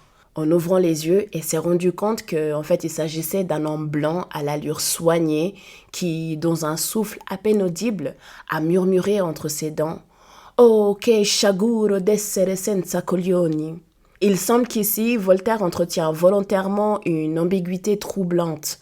La vieille est à demi consciente, vulnérable et elle sent quand même quelque chose bouger sur son corps. Rien n'est décrit de manière explicite, mais le malaise est quand même total. En tout cas pour moi. On dirait que dans la vie, pour une femme en tout cas, il n'existe pas de réel hors danger. Parce que même au seuil de la mort, son corps reste exposé au désir, à la frustration et au regard d'un homme. Donc il a murmuré entre ses dents « Oh, che sciaguro d'essere senza coglioni ». Après, j'avoue que dans le texte original, Voltaire laisse la phrase inachevée. C'est moi qui l'ai complétée. Au lieu de dire ce que je viens de vous dire, à savoir Oh, che sciaguro d'essere senza coglioni, il dit plutôt Oh, che sciaguro d'essere senza, et puis il met un C avec 3 petits points. Ça laisse planer le doute, mais pas tant que ça, parce qu'il suffit de mettre 1 plus 1 égale 2 et puis on comprend. En français, ça traduit tout simplement « Quelle malédiction d'être son c ». Et donc, ça pourrait être quoi? D'être son p***, ou bien d'être son virilité si on a envie d'être poli. Mais vous avez compris. En tout cas, pour la vieille, à l'entendre, elle était à la fois étonnée et presque soulagée d'entendre quelqu'un parler la langue de sa patrie, tout en restant quand même très surprise par les paroles qu'il prononçait. Elle lui a donc calmement répondu qu'il existe des malheurs bien plus grands que les siens. Puis elle a commencé à lui raconter son histoire, tout ce qu'elle a vécu. Mais au bout d'un moment, et à bout de force, elle s'est évanouie à nouveau. En tout cas, ce qui est frappant pour moi ici, c'est que la vieille répète exactement le même schéma que quand elle s'adressait à Cunégonde et à Candide, juste avant de commencer à raconter cette histoire. Comme si à chaque fois, elle répond à une plainte par la même chose. Parce que dès que quelqu'un se plaint, la vieille intervient pour rappeler que la souffrance peut toujours être dépassée par une autre, plus extrême, ce qui est vrai. Mais ce rappel n'a rien de consolant. Il ne vise ni à apaiser, ni à relativiser pour faire du bien. Par contre, il sert à mettre les plaintes en concurrence. Autrement dit, la douleur devient une échelle. Chacun mesure son malheur à la une de celui des autres, en fait. Et celui qui a le plus souffert se sent presque légitime à faire taire les autres. Et j'ai comme l'impression que la vieille occupe toujours la même position, celle de la survivante qui a vu pire et qui estime que certaines plaintes ne méritent même pas d'être formulées. Je ne sais pas pourquoi je m'acharne tant sur la vieille alors que Cunégonde a la même mentalité. Mais je pense que, étant donné qu'on est focalisé sur l'histoire de la vieille, je me concentrais sur la vieille. Mais c'est vrai que Cunégonde, c'est un petit peu elle qui a commencé cette histoire de hiérarchie des malheurs. Comme si dans un monde saturé de violence, la souffrance ne crée pas automatiquement de la solidarité. Elle peut aussi produire une hiérarchie, une fatigue morale et une forme de dureté. Et c'est pour ça que je pense qu'on peut tous être d'accord en disant que la vieille ne nie pas la douleur des autres. Ce qu'elle fait par contre, c'est la déclasser. Et c'est précisément parce que cette scène se répète presque mot pour mot que je pense que Voltaire insiste sur le fait que la banalisation de la souffrance ne passe pas seulement par les bourreaux, mais aussi par ceux qui ont trop souffert pour encore écouter. L'homme, après avoir écouté l'histoire de la vieille, s'est retrouvé profondément ému et il a décidé de la porter dans une maison voisine. Il l'a couchée, l'a nourrie, l'a servie, l'a consolée et l'a beaucoup flattée, tout en lui répétant qu'il n'avait jamais vu quelqu'un d'aussi belle qu'elle et qu'il n'avait jamais autant regretté ce que personne ne pouvait lui rendre. Et je pense qu'en disant ce qu'il vient de dire, il fait référence à sa castration. J'espère que vous avez tous compris qu'il est castré. Et encore une fois, je vois des similitudes entre les expériences de la vieille et les expériences de Cunégonde. Dans les deux cas, une femme survivante est sauvée par un homme. Et dans les deux cas, cette protection passe par l'enfermement, par le retrait du monde et par une dépendance. Et je pense que la seule différence avec la vieille de ce cas précis, ça tient au statut de l'homme et à la nature du rapport. Étant donné qu'on a tous compris que cet individu a été castré, on peut l'appeler par l'appellation qui est dans le livre, qui est l'eunuque. Ça veut juste désigner quelqu'un qui a été castré, donc à ne pas chercher midi 14h. L'eunuque qui recueille la vieille n'est pas un soldat victorieux, ni à mettre. C'est un homme mutilé, castré, privé de ce que la société de l'époque et même la société d'aujourd'hui associe à la virilité et au pouvoir. Il ne peut plus posséder, conquérir et ne peut plus l'enfermer pour jouir. Et donc son geste de protection, la porter, la nourrir, la servir, ça ne conduit pas à une nouvelle formule de domination imminente, hein. Mais il est teinté de compassion ambiguë qui s'accompagne de flatterie et de désir verbal. La protection devient un substitut. Il ne peut plus agir par le corps. C'est pour ça qu'il n'arrête pas de se plaindre au sujet de ses parties intimes manquants. Alors que chez le capitaine bulgare, la protection est une ruse pour l'appropriation. Et donc il se présente et puis il lui dit « Je suis né à Naples, on y chaponne, c'est-à-dire on y castre. 2 ou 3 000 enfants tous les ans. Les uns en meurent et les autres acquièrent une voix plus belle que celle des femmes et les autres vont gouverner les États. » Il raconte ensuite que son opération au sud, justement, a été un succès et qu'il est même devenu musicien dans la chapelle de Madame la princesse de Palestrine. « De ma mère ? De votre mère ? Quoi ? Vous seriez cette jeune princesse que j'ai élevée jusqu'à l'âge de 6 ans et qui promettait déjà d'être aussi belle que vous l'êtes aujourd'hui ? C'est moi-même. Ma mère est à 400 pas d'ici, coupée en quartiers. On apprend ensuite que cet eunuque a été envoyé auprès du roi du Maroc par une puissance chrétienne dans le but de conclure avec ce monarque un traité par lequel cette puissance devait lui fournir de la poudre, des canons et des vaisseaux dans le but de l'aider à détruire le commerce d'autres nations chrétiennes. De ce que j'ai compris, Voltaire se moque ouvertement de l'hypocrisie politique des nations chrétiennes, qui arment un souverain musulman, non pas par conviction, mais par pur calcul stratégique, dans le but d'affaiblir d'autres nations chrétiennes. C'est pour ça que, pour moi en tout cas, ce passage ne vise pas une religion en particulier, mais plutôt les alliances de circonstances dictées par les intérêts économiques et politiques. C'est un passage extrêmement intéressant et toujours très actuel. Ce qui est intéressant, c'est qu'on peut y voir comment se construisent les discours officiels et surtout comment naissent les propagandes.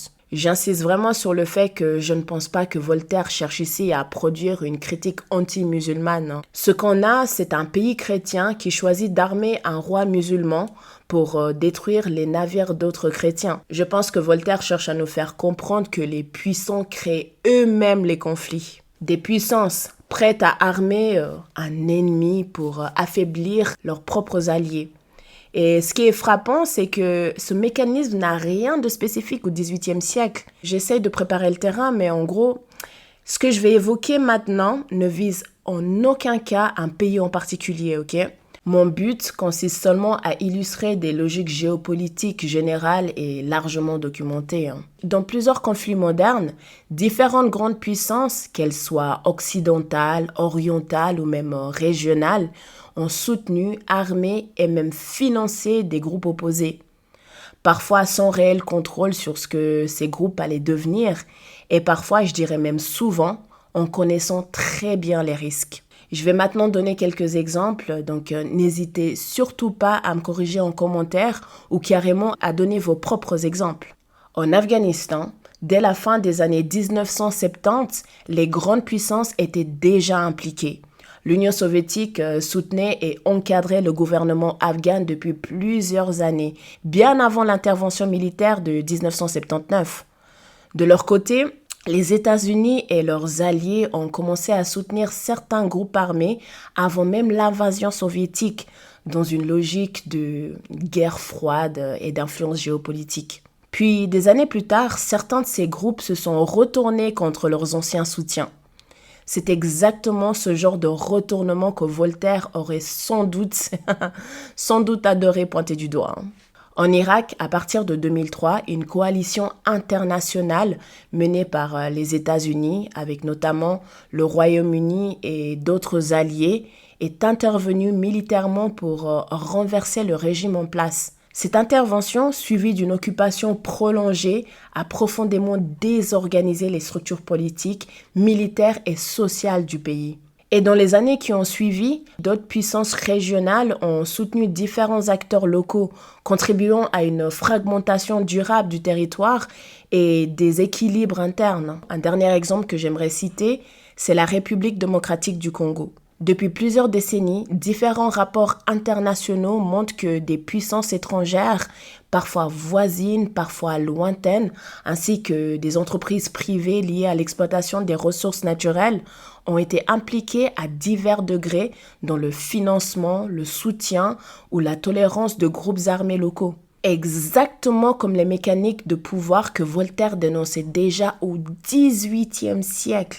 Des intérêts géopolitiques qui priment largement sur toute cohérence morale. Et plus récemment encore, on observe des situations où des pays collaborent économiquement avec un acteur tout en soutenant militairement le camp opposé dans un autre contexte. Ces contradictions ne sont pas des accidents, mais souvent le produit d'intérêts multiples, économiques, stratégiques et énergétiques. Bref, sans trop tourner autour du pot, Voltaire nous dit que les puissants créent leurs propres ennemis, arment parfois leurs futurs adversaires, puis construisent un récit pour se présenter comme victimes, ou mieux encore, comme héros. Et justement, comme je l'ai dit avant, c'est précisément à partir de ce type de contradiction que naissent les propagandes. Bon, revenons à nos brebis galeuses. Ma mission est accomplie. Je vais embarquer à Ceuta. Je crois que c'est Ceuta ou Ceuta. Non, je dirais Ceuta. C'est C-E-U-T-A. Vous me direz si ça se prononce Ceuta ou Ceuta. J'ai toujours du mal à prononcer des trucs. Je vais embarquer à Ceuta et je vous ramènerai en Italie. Mais che sciaguro d'essere senza coglioni. Mais quelle malédiction d'être sans cou. Mais au lieu de la conduire en Italie comme il avait promis, il a décidé de l'emmener à Alger, où il a vendu à un dey de la province. Mais à peine vendu, la peste a fait son apparition. Ce fléau qui avait ravagé l'Afrique, l'Asie et l'Europe s'est déclaré à Alger avec une fureur terrible. Puis elle s'interrompt et demande à la baronne, donc à Cunégonde, si elle a déjà connu la peste. La baronne lui répond que non, jamais. Alors elle poursuit en lui disant que si elle avait connu la peste, elle aurait reconnu qu'elle surpasse de loin un tremblement de terre. C'était une maladie qui était très répandue en Afrique et elle en était atteinte. Il fallait s'imaginer la situation désespérée d'une fille de pape âgée de seulement 15 ans qui, en espace de 3 mois, avait été témoin de sa propre chute. Elle a été violée presque chaque jour. Elle a vu sa mère découpée en morceaux, a souffert de la faim, de la guerre et à présent, elle se mourait pestiférée à Alger. Ce eunuque, ou je devrais plutôt dire ce traître, ce cholva qu'il avait vendu, le dey qu'il avait donc acheté, et presque tous en sérail ont fini par mourir, sans doute de la peste, en tout cas de ce qu'elle se souvient. Et quand les premiers ravages de cette maladie horrible se sont arrêtés, les esclaves du dey ont fini par être vendus. Pour ce qui est de la vieille, elle avait été achetée par un marchand qui l'a emmenée jusqu'à Tunis, puis a décidé de la vendre à un autre marchand qui l'a vendue à son tour à Tripoli à quelqu'un d'autre. De là, elle a été revendue à Alexandrie, puis à Smyrne et à Constantinople. Finalement, elle a appartenu à un aga des janissaires, chef d'un régiment de janissaires, les soldats d'élite du sultan. Et on apprend que cet aga a été envoyé pour défendre Azov contre les Russes qui l'assiégeaient. Et là, petite parenthèse historique les amis. Les Ottomans, ou les Ottomans, franchement mon français il n'est pas parfait. On va dire les Ottomans. Les Ottomans possédaient Azov depuis le XVe siècle. Les guerres autour de cette ville se sont déroulées principalement autour de la fin du XVIIe siècle et au début du XVIIIe siècle. En 1696, le tsar, et donc empereur de toutes les Russies, Pierre le Grand, a pris Azov aux Ottomans. En 1711, la Russie l'a rendu à l'Empire ottoman après le traité de Prusse. Puis, entre 1736 et 1737, une nouvelle guerre russo-turque a éclaté et les Russes ont repris Azov avant de la perdre à nouveau. Finalement, en 1739, le traité de Belgrade a laissé Azov aux Ottomans, mais avec des fortifications démantelées. Et Candide a été publié en 1759, soit une vingtaine d'années après ce traité. Fin de parenthèse historique. Cette parenthèse permet surtout de comprendre que Voltaire ne place pas son récit n'importe où. Le siège d'Azov s'inscrit dans une succession bien réelle des conflits entre grandes puissances, à une époque où les frontières changent sans cesse au rythme des guerres et des traités. En ancrant l'histoire de la vieille dans ce contexte précis, Voltaire donne à son récit une apparence de réalité historique. Bien sûr, avant de replonger immédiatement dans la violence vécue par les individus ordinaires pris au piège de ces affrontements qui les dépassent. D'après la vieille, Laga était un homme très galant et il avait emmené avec lui tout son sérail qu'il a installé dans un petit fort situé sur le Palus Méotide, gardé par 2 eunuques noirs et 20 soldats. On avait tué un grand nombre de Russes, mais ils ont riposté avec la même violence. Azov a été mis à feu et à sang sans que personne ne soit épargné, qu'importait l'âge ou le sexe de l'individu. À la fin, il ne restait plus que leur petit fort. Alors leurs ennemis ont donc cherché à les prendre par la faim. Un peu comme dans House of the Dragon pour ceux qui ont regardé la série, quand les Verts menés par Aegon II Targaryen, fils du roi Viserys Ier et Alicent Hightower, et les Noirs menés par Rhaenyra Targaryen, fille aînée de Viserys Ier et héritière légitime. Ces 2 groupes se sont affrontés. Dans cette guerre, les Verts ont tenté à plusieurs reprises de faire capituler les Noirs par la faim, notamment pendant les sièges de Dragonstone et Rock's Rest. Bref, les 20 janissaires qui avaient juré de ne jamais se rendre ont été réduits à une telle extrémité de faim qu'ils ont fini par se retourner contre les 2 eunuques noirs chargés de garder le fort et ils les ont mangés. Du pur cannibalisme. Voltaire nous dit clairement que ces janissaires préfèrent faire ça plutôt que de violer leur serment de ne jamais se rendre. Et au bout de quelques jours, comme la famine continuait encore, ils sont donc arrivés à la conclusion qu'il était temps de manger les femmes. Heureusement, enfin, tout dépend de ce qu'on entend par là, parce que heureusement, hein, c'est très mitigé. Mais bon, un imam très pieux et se disant très compatissant leur a adressé un long serment et a tenté de les convaincre de ne pas tuer les femmes entièrement. Ça veut dire qu'ils pouvaient les tuer un petit peu, hein. Je vous explique. Selon l'imam, ils pouvaient tout simplement couper une fesse à chacune, ce qui leur permettrait justement de bien manger et si la nécessité se présentait à nouveau, ils auraient encore de quoi survivre quelques jours, tout en leur assurant que le ciel leur serait gré d'un geste aussi charitable et qu'ils seraient récompensés par cette action. Et justement, grâce à sa grande éloquence, il a fini par les convaincre et ils ont donc commencé à pratiquer ces opérations atroces sur les femmes.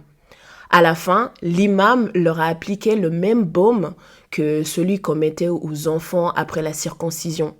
Elles étaient toutes en train d'agoniser, les gars. Elles étaient tellement faibles qu'elles semblaient presque mortes, mais apparemment c'était justement ça qu'ils voulaient, de ne pas les tuer entièrement.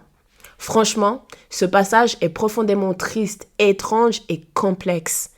Au départ, on pourrait vraiment croire que l'imam cherche à sauver la vie des femmes.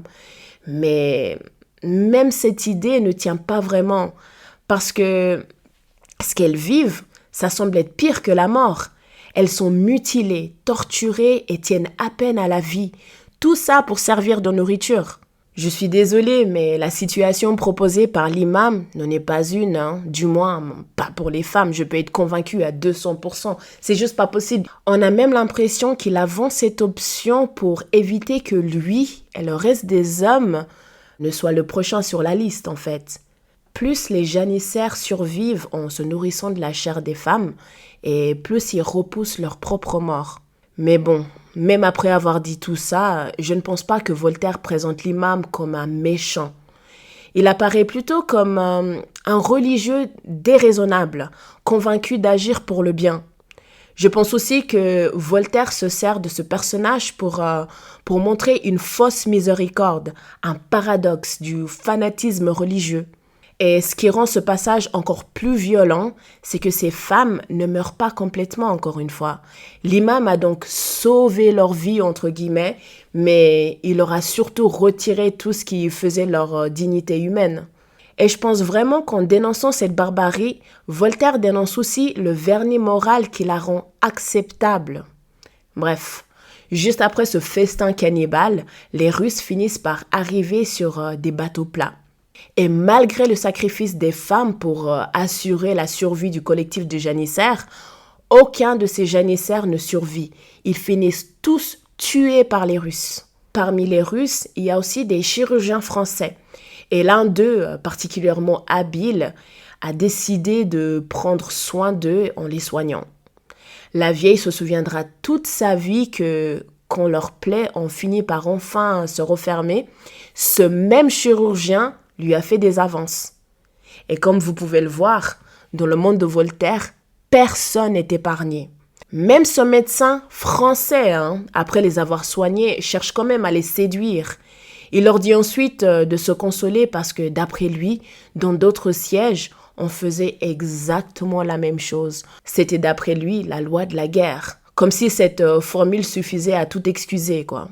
Ce chirurgien français, qui est censé incarner la civilisation, leur dit en substance « Ne pleurez pas, ce genre de choses arrive souvent pendant les guerres. » Franchement, cet homme instruit, formé pour soigner et sauver des vies, guérit, puis moralise la souffrance comme si elle était normale. C'est pour ça que pour moi, il fait partie de ce genre de personnes qui représentent tout, qui comprennent tout, qui expliquent tout, mais qui ressentent plus grand-chose pour personne. C'est une perversion de la raison, qui ne sert plus à rendre le monde meilleur, mais à justifier le mal comme une évidence presque mécanique. En tout cas, dès qu'elles ont pu de nouveau marcher, elles ont été expédiées à Moscou et la vieille est passée sous l'autorité d'un boyard, un seigneur russe, et elle est devenue sa jardinière. Mais cet homme n'était vraiment pas quelqu'un de bien, vraiment mauvais.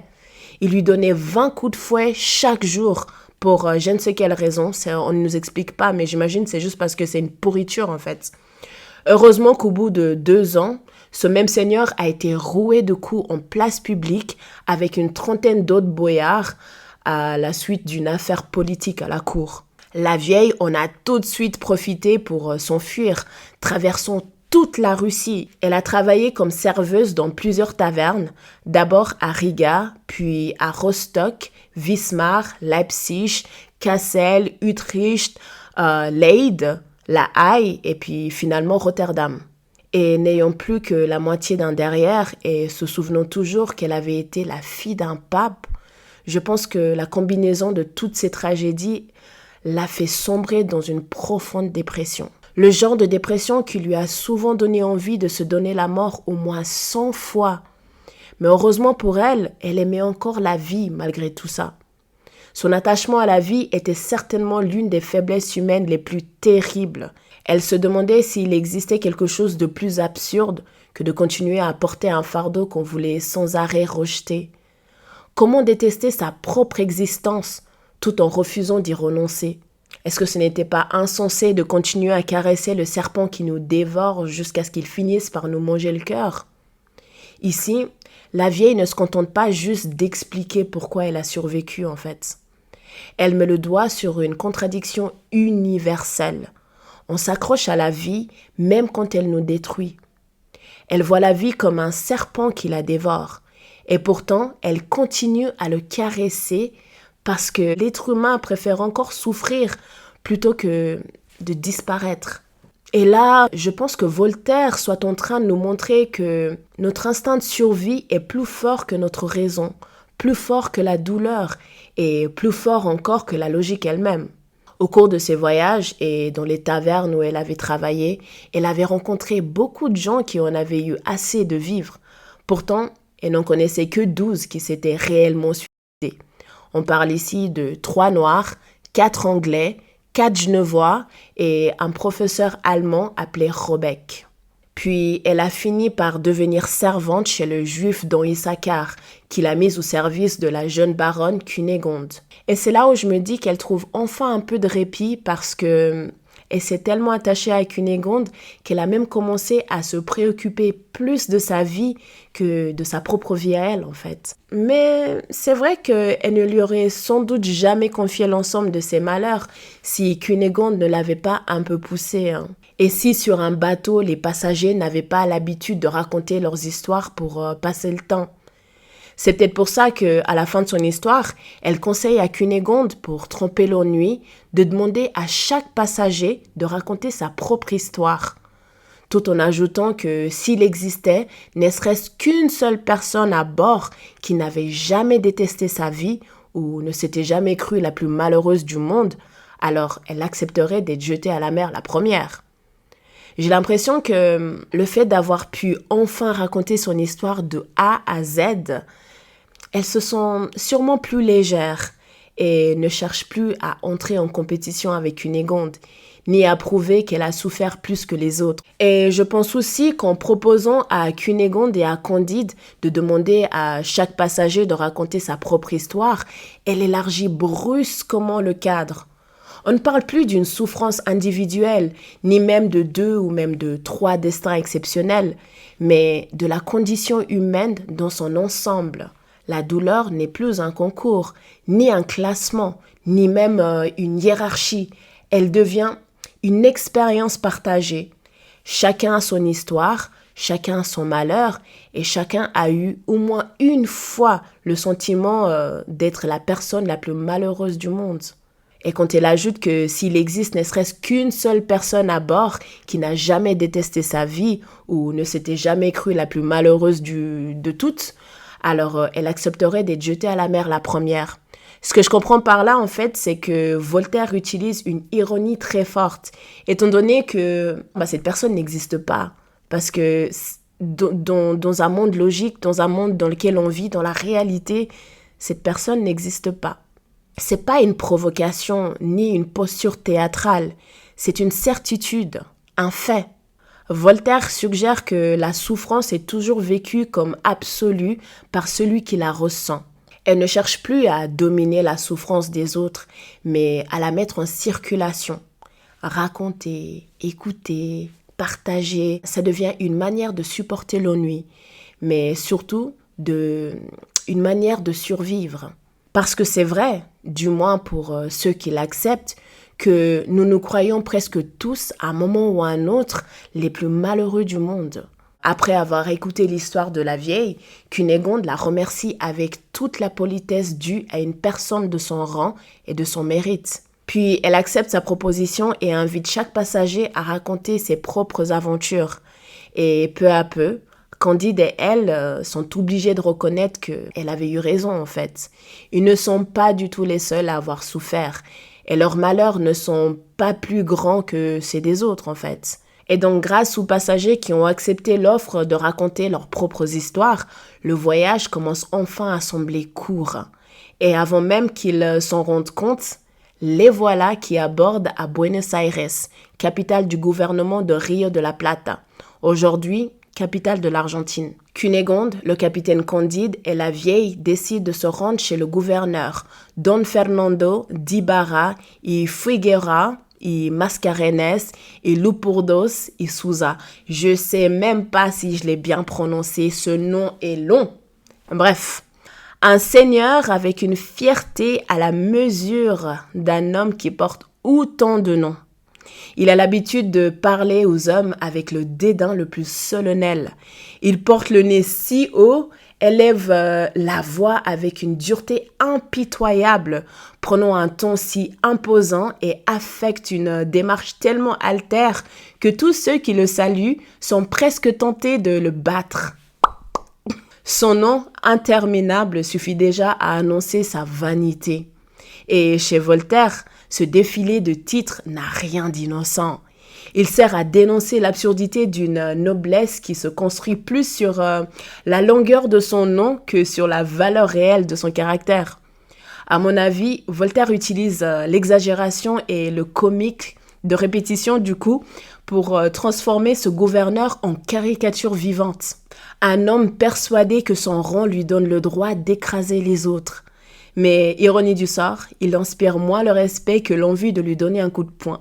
Preuve que son autorité repose bien plus sur de la prétention que sur une véritable grandeur, hein. J'ai l'impression qu'on retourne carrément au tout début de l'histoire avec Monsieur le Baron. Monseigneur le Baron, pardon. Oh là là.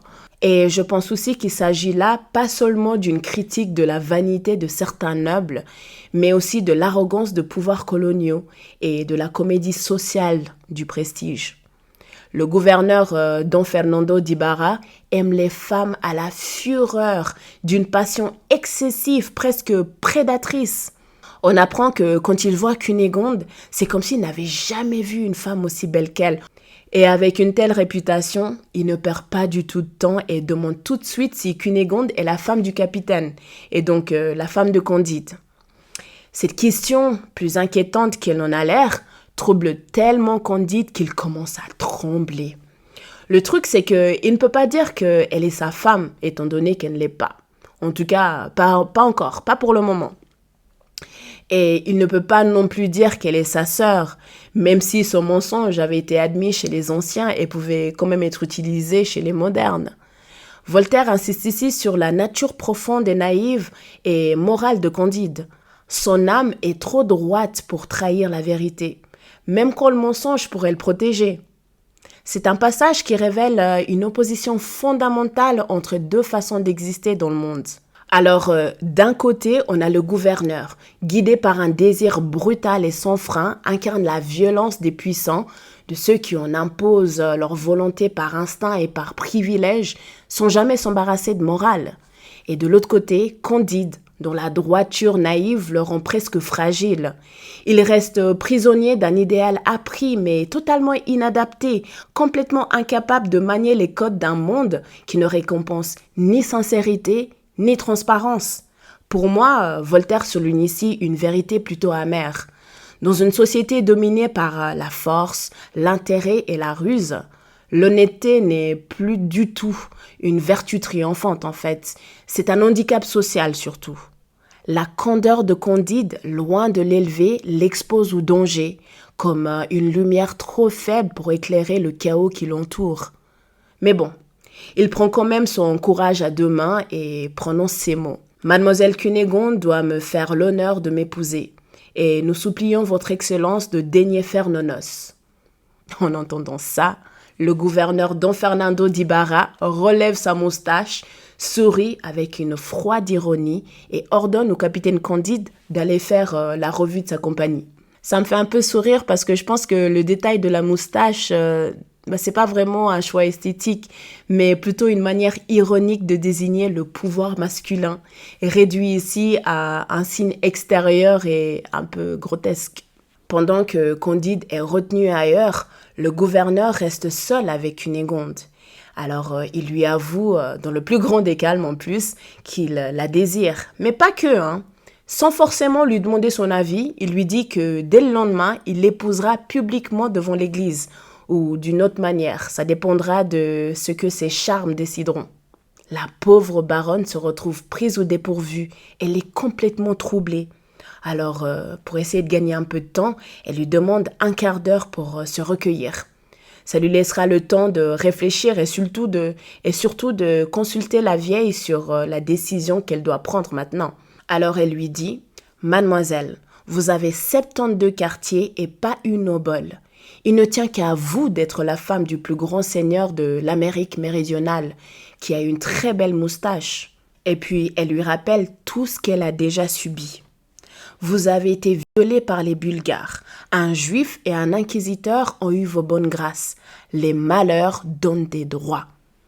Elle avoue ensuite que si elle avait été à la place de Cunégonde, elle ne ferait aucun scrupule d'épouser monsieur le gouverneur et donc d'assurer la fortune de monsieur le capitaine Candide.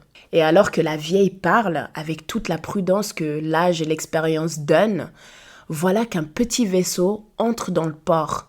À bord, un alcade et ses alguazils. Et là, l'atmosphère change immédiatement. On comprend que l'alcade n'est pas un passager ordinaire. C'est un magistrat, un juge local chargé d'appliquer la loi dans les colonies espagnoles. Et sa présence signifie qu'un ordre officiel doit être exécuté. Les alguazils sont les agents de la police qui accompagnent l'autorité judiciaire. Ce sont eux qui arrêtent, escortent, saisissent et appliquent les décisions du pouvoir. Autrement dit, si un alcade arrive avec ses alguazils, c'est que la justice vient chercher quelqu'un et qu'elle ne repartira pas les mains vides. En voyant ce navire, la vieille fait 1 + 1 et comprend immédiatement ce qui s'est passé. Elle se souvient presque immédiatement du père Cordelier à la Grande Manche qui avait volé l'argent et les bijoux de Cunégonde à Badajoz quand le trio fuyait la justice après les meurtres de Don Issachar et du Grand Inquisiteur. On apprend que ce Cordelier avait tenté de vendre certaines de ses pierreries à un joaillier, mais que ce joaillier n'était pas un débutant. Il les avait rapidement identifiés comme appartenant au Grand Inquisiteur. Il a donc été arrêté, condamné à la pendaison et a avoué le vol avant son exécution. Mais pas sans avoir livré les noms des personnes qu'il avait dépouillées et la direction qu'ils avaient prise. On les a donc suivis jusqu'à Cadix et de là, un vaisseau avait été envoyé à leur poursuite. C'est justement ce même vaisseau qui venait d'entrer dans le port de Buenos Aires. Et très vite, la rumeur courait qu'un alcade allait débarquer, chargé d'arrêter les meurtriers de Monseigneur le Grand Inquisiteur. La vieille, toujours prudente, comprend immédiatement ce qu'il faut faire. Elle commence par informer Cunégonde en lui disant qu'elle ne peut pas fuir, tout en la rassurant bien sûr. Ce n'est pas vous qui avez tué Monseigneur. Et d'ailleurs, le gouverneur qui vous aime, même si ça date de quoi, cet après-midi, ce matin, le gouverneur qui vous aime ne souffrira pas qu'on vous maltraite. Demeurez. Tout est une question de timing. C'est pour ça qu'elle court tout de suite prévenir Candide. Parce que contrairement à la jeune baronne, lui, il n'a aucun gouverneur prêt à l'épouser et à le protéger. Et une fois qu'elle l'a trouvé, elle lui dit « Fuyez ou vous serez brûlés dans 1 heure ». N'oubliez pas que les autres d'affaires, c'est à gogo ici. Donc c'est sûr que s'il se fait arrêter après avoir tué un inquisiteur, ça c'est sûr et certain qu'il va être brûlé. Autodafé sur le champ pour le capitaine Candide. Malheureusement pour lui, il doit faire ce trajet seul. Mais comment se décider à quitter Cunégonde et où est-ce qu'il ira se réfugier ? C'est à cet instant que Voltaire nous apprend que Candide avait amené de Cadix un valet, du genre de ceux qu'on trouve souvent sur les côtes d'Espagne et dans les colonies. En soi, on savait déjà qu'il avait même pris 2 valets avec lui, donc j'imagine que si on va parler de ce valet, on va en parler beaucoup de ce valet. C'est sûrement que l'autre valet est resté avec Cunégonde, j'imagine. Un homme d'un quart espagnol né d'un métis du Tucumán, qui avait déjà tout fait dans sa vie. Enfant de chœur, sacristain, matelot, moine, facteur, soldat et même laquais. Il s'appelle Cacambo. Et il aime beaucoup son maître, tout simplement parce que Candide, c'est une bonne personne. Ce qui est assez rare quand même dans ce meilleur des mondes. Donc, Cacambo, c'est les 2 chevaux andalous, puis il dit à Candide « Allons, mon maître, suivons les conseils de la vieille, partons et ne regardons pas derrière nous. » C'est un moment très difficile. Et avec les yeux remplis de larmes, il dit « Oh, ma chère Cunégonde, faut-il vous abandonner dans le temps que monsieur le gouverneur va faire vos noces ?» J'étais un peu perdue quand il a dit « vos noces ». C'est comme si il s'excluait lui-même. Mais en réalité, il parle bien de leur mariage, étant donné qu'il ignore totalement que le gouverneur a demandé la main de Cunégonde, et encore plus qu'elle hésite. Il croit sincèrement que tout est arrangé et que le gouverneur va célébrer leur mariage sans problème. Mais cette croyance candide, justement, me montre à quel point il est déconnecté de la situation réelle, alors que le danger approche et que Cunégonde est déjà prise dans un jeu politique et amoureux qui la dépasse complètement. Cacambo finit par lui dire « Elle deviendra ce qu'elle pourra. Les femmes ne sont jamais embarrassées d'elles-mêmes. Dieu y pourvoit, courant !» Mais Candide n'est tellement pas convaincu qu'il sort un truc du style « Où est-ce qu'on ira et qu'est-ce qu'on fera sans Cunégonde ? Par Saint-Jacques de Compostelle, vous allez faire la guerre aux jésuites. Allons plutôt la faire pour eux. Je connais assez les chemins, je vous mènerai dans leur royaume, et ils seront ravis d'avoir un capitaine qui sait faire l'exercice à la bulgare. Vous ferez une fortune prodigieuse. Quand on ne trouve pas son compte dans un monde, on le trouve dans un autre. Et puis, c'est un grand plaisir de voir et de faire de choses nouvelles. Tu as donc été au Paraguay ? Vraiment, oui. J'ai été cuistre au collège de l'Ascension et je connais le gouvernement de Los Padres comme je connais les rues de Cadix. Ce gouvernement est vraiment admirable. Le royaume s'étend déjà sur plus de 300 lieues de diamètre, soit environ 1300 kilomètres. Et il est divisé en 30 provinces. Ici, Los Padres possède tout et le peuple n'a rien. C'est le chef-d'œuvre de la raison et de la justice. Je trouve que ça relève beaucoup de choses et surtout comment un système fondé sur l'inégalité la plus flagrante peut être qualifié de raisonnable par ceux qui en profitent. Pour Cacambo, il est presque divin que Los Padres fasse la guerre au roi d'Espagne et au roi du Portugal, alors qu'en Europe, il les confesse humblement. Qu'il tue des Espagnols dans ses forêts et qu'à Madrid, il leur ouvre les portes du ciel. Ça l'enchante un peu. Et pour ce qui est des jésuites, je pense qu'il les admire parce qu'il voit en eux une puissance presque miraculeuse qui est capable à la fois de tuer, mais aussi de pardonner, d'être guerrier et confesseur ailleurs. C'est exactement ce qu'on disait dans la vidéo précédente en parlant du grand inquisiteur. Lui, il faisait brûler en Europe au nom de la foi et les jésuites tuent en Amérique tout en confessant les rois. Un double visage de la religion. Douceur en apparence, violence en réalité.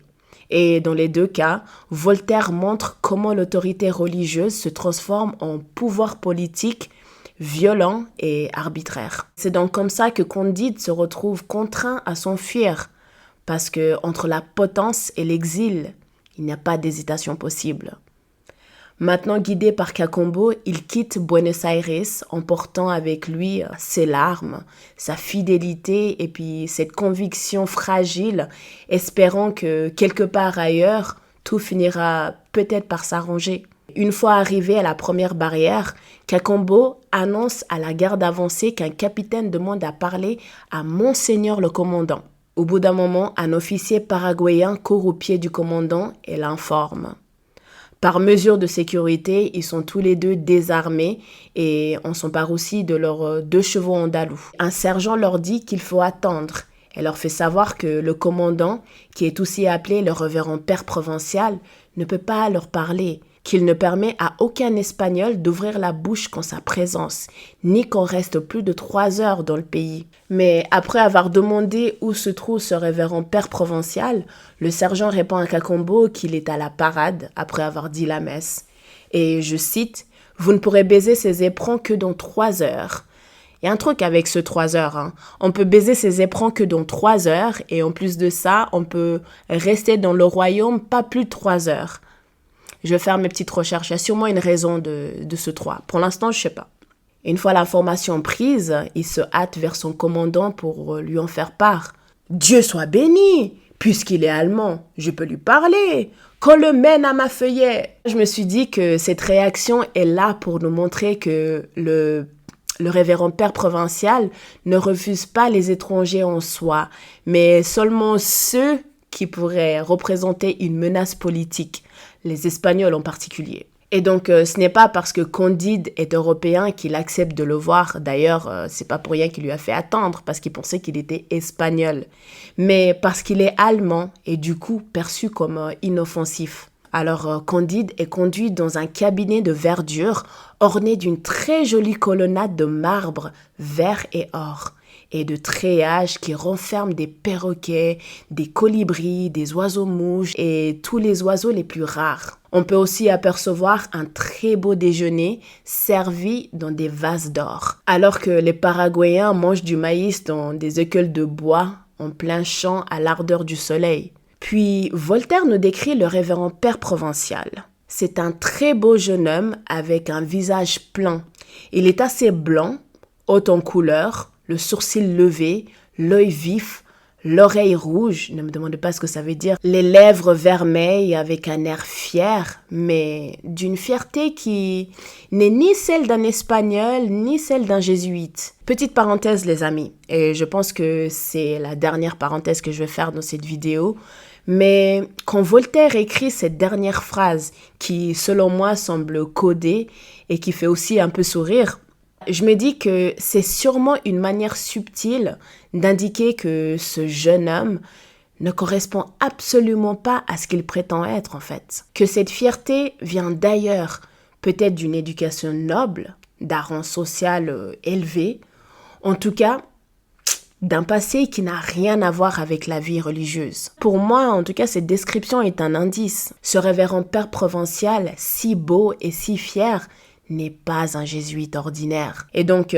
une fois le révérend rassuré, on finit par leur rendre leurs armes et leurs 2 chevaux andalous qu'ils avaient saisis tout à l'heure. Et Cacambo décide donc de les nourrir juste à côté de la feuillet, sans jamais les quitter des yeux, par crainte d'un danger soudain. Je pense qu'il sait qu'ici, un seul geste peut mener à la mort. Il reste prêt à protéger Candide et à fuir à tout moment. De son côté, Candide se jette au bas de la robe du commandant pour lui baiser l'ourlet en signe de respect. Puis il se met à table. Le commandant jésuite finit par enfin lui adresser la parole et lui demande en allemand « Vous êtes donc allemand ?»« Oui, mon révérend père. » Et l'un et l'autre, en prononçant ces mots, se regardent avec une extrême surprise et une émotion qu'ils sont incapables de maîtriser. « Et de quel pays d'Allemagne êtes-vous ?»« De la sale province de Westphalie. Je suis né dans le château de Thunderton Trunk. » Le commandant s'étonne. « Oh ciel, est-ce possible ?» Puis Candide enchaîne avec « Quel miracle !» Et le commandant lui demande « Serait-ce vous ?» Puis Candide répond « Cela n'est pas possible !» Et ils se laissent tous les deux tomber à la renverse, s'embrassent et versent des ruisseaux de larmes. « Quoi, seriez-vous mon révérend père? Vous, le frère de la belle Cunégonde? Vous qui fûtes tué par les Bulgares? Vous, le fils de monsieur le baron? Vous, jésuite au Paraguay? Il faut avouer que ce monde est une étrange chose. Oh, Pangloss, Pangloss, que seriez-vous aise si vous n'avez pas été pondu? » Fin de la 2e partie de Candide sur 5. Je sais que la semaine dernière, j'avais dit que j'allais faire 4 parties. Comment vous dire? Je ne vais pas dire que j'ai menti, mais en tout cas, j'ai mal calculé mon coup et j'espère que je m'arrête à 5. Le problème, c'est que j'aime beaucoup parler. Si vous avez remarqué, en plus de juste vous raconter l'histoire, j'ai essayé un petit peu d'analyser, d'essayer de comprendre ce que l'auteur a voulu nous dire, dans ce cas-là, Voltaire, du coup, ce qu'il a voulu nous dire, etc. Donc, ça prend beaucoup de temps. Et donc, 4 parties n'auraient pas suffi. Même si je ne sais pas si je l'ai déjà dit dans la vidéo précédente, mais j'aurais pu faire l'histoire de Candide ou l'optimisme en 2 parties, en 2 vidéos, quoi. C'est juste que, en tout cas, c'est comme ça que j'ai choisi de faire mes vidéos. Et puis, ça me donne du contenu, mais surtout, ça me donne envie encore plus de vous raconter ces histoires quand je sais que je peux un petit peu y glisser mon grain de sel. Encore une fois, comme je l'ai dit plusieurs fois dans cette vidéo, il se peut que je me trompe totalement sur mes suppositions, sur les interprétations que j'ai faites par rapport à ce qu'on a parlé aujourd'hui. J'espère que cette vidéo vous a plu et que vous allez revenir pour plus de vidéos. N'hésitez pas à commenter et à interagir avec la vidéo si vous voulez la partager avec des personnes que vous pensez qui pourraient apprécier cette vidéo ou ce type de contenu. N'hésitez pas à partager avec eux. Et si ça vous intéresse, vous pouvez aussi vous abonner à la chaîne, hein. On peut apprendre à faire connaissance et puis au bout de quelques semaines, quelques mois, j'espère pas quelques années, mais bon, si vous avez besoin de plus de temps pour savoir si on match avant de vous abonner, écoutez, c'est avec grand plaisir, hein. Moi, je suis là quoi qu'il arrive. Tant que je continue à faire des vidéos qui me plaisent, il n'y a aucune raison que ça change en tout cas. Et donc voilà. Merci beaucoup en tout cas d'avoir regardé ma vidéo et je vous donne donc rendez-vous la semaine prochaine avec la partie 3 de Candide ou l'optimisme de Voltaire. Ciao, ciao.